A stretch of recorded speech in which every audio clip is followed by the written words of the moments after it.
ខ្ញុំបាទចង់ជម្រាបសួរឯកឧត្តមថាតើក្រោយពីដែលឯកឧត្តមជើញទៅបំភ្លឺតុលាការហើយបន្ទាប់ពីតើចំហរបស់គណៈបក្សសង្គ្រោះជាតិនឹងធ្វើអ្វីទៀតដែរបាទយើងមាន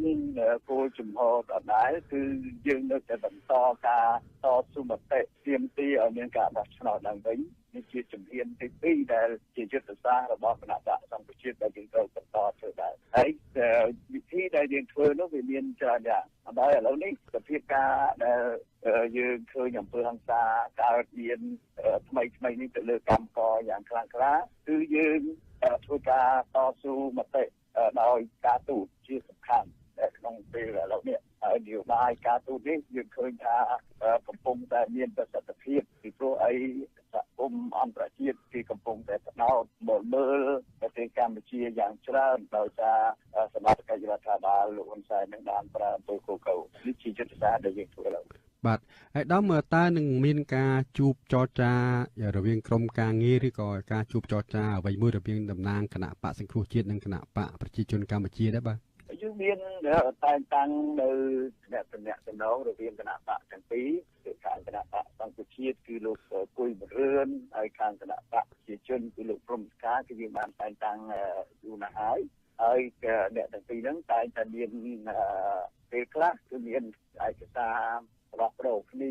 មានការជួបគ្នាប៉ុន្តែឲ្យជួបជាការជួបប្រជុំជាផ្លូវការរបស់អត់ទាន់មានបាទឯកឧត្តមមានកសែតក្នុងស្រុកមួយដែលផ្សាយជាពីរភាសាបានផ្សាយថាមានការជួបគ្នា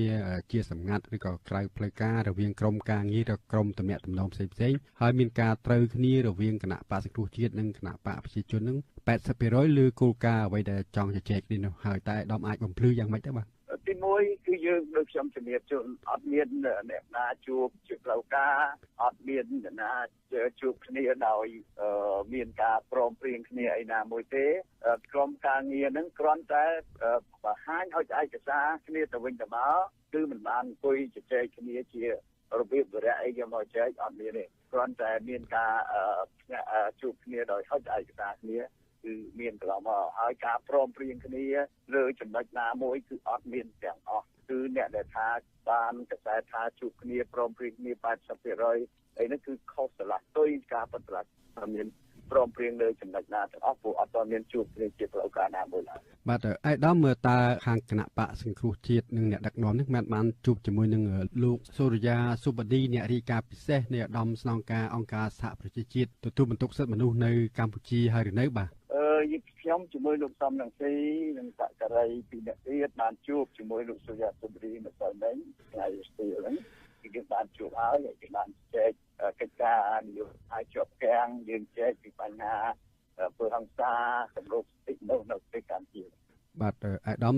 ឃើញកាសែតក្នុងស្រុកបានផ្សាយថាលោកនាយករដ្ឋមន្ត្រីហ៊ុនសែនក្នុងឱកាសជួបជាមួយនឹងលោកសូរិយាសុបឌីនឹងបានស្នើសុំឲ្យលោក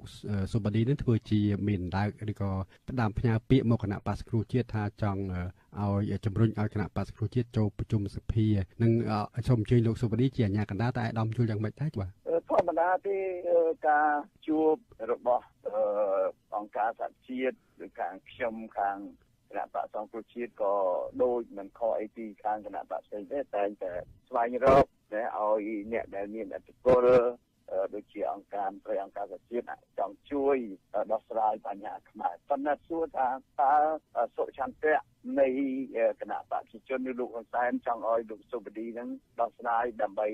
បំរើតែអំណាចរបស់គាត់ឬក៏ចង់រកយុត្តិធម៌ជូនប្រជាពលរដ្ឋបើថាគាត់ចង់រកយុត្តិធម៌ជូនប្រជាពលរដ្ឋខ្ញុំជឿថាលោកសូរិយាសុបឌីអាចធ្វើបានតែបើចង់ឲ្យលោកសូរិយាសុបឌីជួយការពារអំណាចឲ្យគាត់តែជាមិនអាចធ្វើបានបាទឯកឧត្តមសំណួរចុងក្រោយគឺថាកន្លងមកគឺថាអ្នកដឹកនាំគណៈបក្សសង្គ្រោះជាតិគឺលោកឯកឧត្តមនិងឯកឧត្តមប្រធានសំរងស៊ីបានអញ្ជើញទៅខេត្តពីយប់នៃប្រទេសតើក្នុងការអញ្ជើញទៅនោះតើបានជាលទ្ធផលអ្វីខ្លះដែរបាទលទ្ធផលគឺយើងទីមួយយើងស្ដាប់ប្រជាពលរដ្ឋតើសន្ទុះជាពលរដ្ឋអ្នកគ្រប់គ្រងគណៈបក្សសង្គ្រោះជាតិគឺមានសន្ទុះ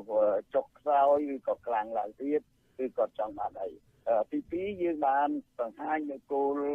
ជំហរនយោបាយទៅឲ្យពួកគាត់បានយល់ជំហរនយោបាយរបស់គណៈបក្សសង្គ្រោះជាតិដំណើរទៅមុខទៀតហើយចំពោះដែលទី1ដែលយើងថា